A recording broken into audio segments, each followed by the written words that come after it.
नमस्कार दोस्तों, good morning to you. And आज शुरू करते हैं एक नया एमबीए का टॉपिक, मैनेजमेंट का topic, contracts management in projects. ठीक है। जो एमबीए थर्ड या फोर्थ सेमेस्टर में किसी के ये सब्जेक्ट होगा तो मेरा भी रिवीजन हो जाएगा एंड आपके साथ भी ये बातें मैं शेयर कर पाऊंगा। तो जो मेरा टॉपिक है वो लेते हैं topic public procurement in India, procurement process. तो प्रोक्योरमेंट प्रोसेस के लिए टेंडरिंग प्रोसेस होता है दोस्तों, सबको पता है कि हर स्टेट का अपना एक पोर्टल है। जैसे उत्तर हम लोग टाइप करेंगे उत्तराखंड टेंडर्स तो उत्तराखंड का पोर्टल आ जाएगा। ठीक है। एंड एक of course central public procurement portal है, सीपीपी पोर्टल है। हर स्टेट का अपना पोर्टल है और बहुत सारे डिफेंस के पोर्टल हैं, defence e procurement dot G O V dot in. And इस तरह से प्रोक्योरमेंट प्रोसेस हमारी कंट्री में होता है। और ये अब बिल्कुल इलेक्ट्रॉनिक प्रोसेस है, डिजिटल प्रोसेस है, क्योंकि गवर्नमेंट ने डिजिटलाइजेशन कर दिया है एंड इस तरह से ई टेंडरिंग की जाती है। तो इसी के बारे में बात करेंगे। ये एमबीए में कॉन्ट्रैक्ट्स मैनेजमेंट इन प्रोजेक्ट्स में भी है। ठीक है, तो शुरू करता हूँ topic public procurement in India. Basic steps in procurement process. Number one, identifying needs. Number two, requirement specifications. Three, identification of suppliers. Four, invitation to tender, ITT और RFP. Invitation to tender, ये tender की बात शुरू हो गई। ठीक है। RFP, RFP is request for proposal.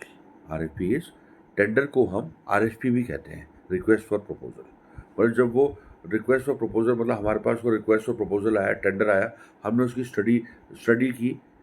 उस टेंडर में ये जरूर प्रोडक्ट एक जरूर मेंशन होगा कि उस प्रोडक्ट की बात की जा रही है। Then we have to prepare the technical bid, then we have to prepare the commercial bid and हम उसको ऑनलाइन अपलोड करेंगे। सारे टेक्निकल बिड के डॉक्यूमेंट स्कैन होंगे, वो अपलोड होंगे एंड कमर्शियल बिड में हम उस तरह से उसका जो है प्राइस बिड फिल करेंगे, जिसको बीओक्यू भी कहते हैं। ठीक है। जस्ट मैंने सोचा कि थोड़ा बहुत मैंने काम ऑफिशियली भी किया हुआ है एंड ये कॉन्ट्रैक्ट्स मैनेजमेंट इन प्रोजेक्ट्स में भी एमबीए सब्जेक्ट में भी आ गया। तो मैंने कहा इसी के बारे में एक वीडियो बना लेते हैं। ठीक है।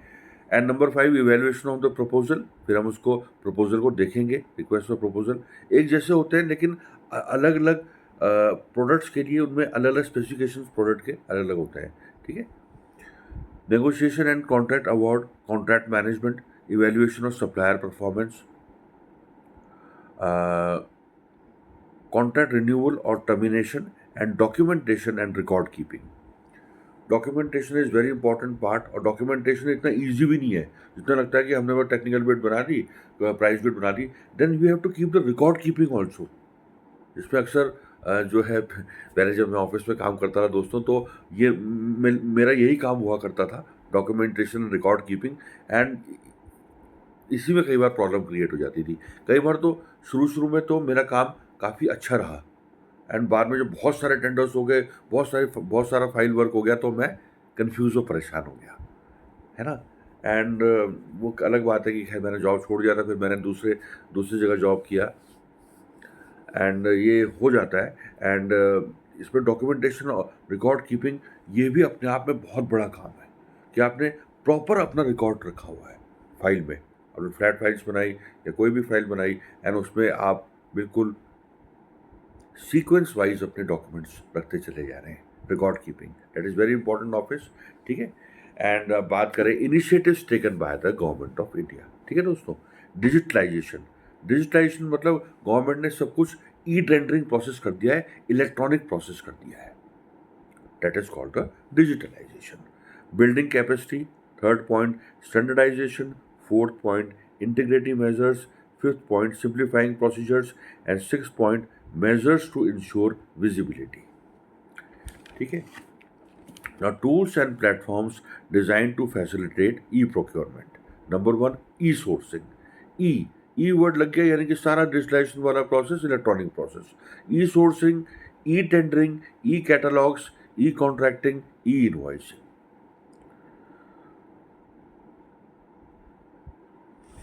अच्छा, e contracting of course to save time and to have transparency, इसलिए ये इलेक्ट्रॉनिक प्रोसेस बनाया गया है to save time and to have transparency.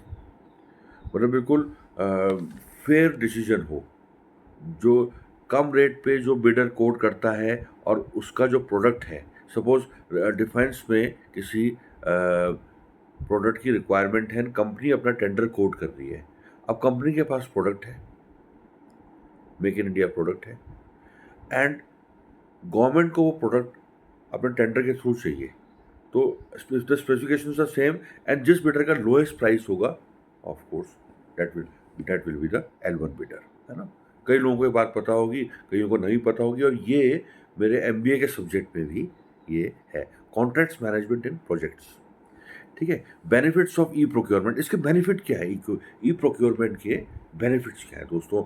आप वीडियो में बने रहें, एंड वीडियो को मैक्सिमम लाइक्स आए, वीडियो में इतनी अच्छी इन्फॉर्मेशन शेयर हुई है, एंड व्यूज़ आए, है ना। आप लोग शेयर करें, एंड इस तरह से बस ठीक ठाक।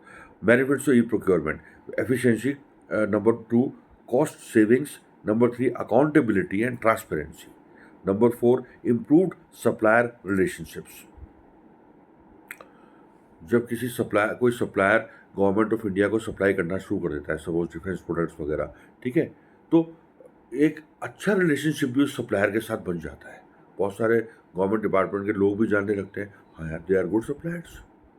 तो in this way we have good type of relationship, improved supplier relationships, risk mitigation and data analytics. Challenges of e-procurement, इसमें e-procurement process में challenges क्या क्या आते हैं, problems क्या क्या आ जाती है, technical barriers, management of change, supplier readiness, compliance with regulations, diversity and inclusion of suppliers, cyber security threats. Cyber security threats भी इसमें आ जाते हैं, डिफरेंट टाइप ऑफ चैलेंजेस भी फेस करने पड़ते हैं। एकदम फेयर प्रोसेस तो नहीं होता, लेकिन फिर भी फेयर प्रोसेस होता है online. And now best practices in e procurement, develop a clear strategy, invest in technology, engage stake holders, provide training.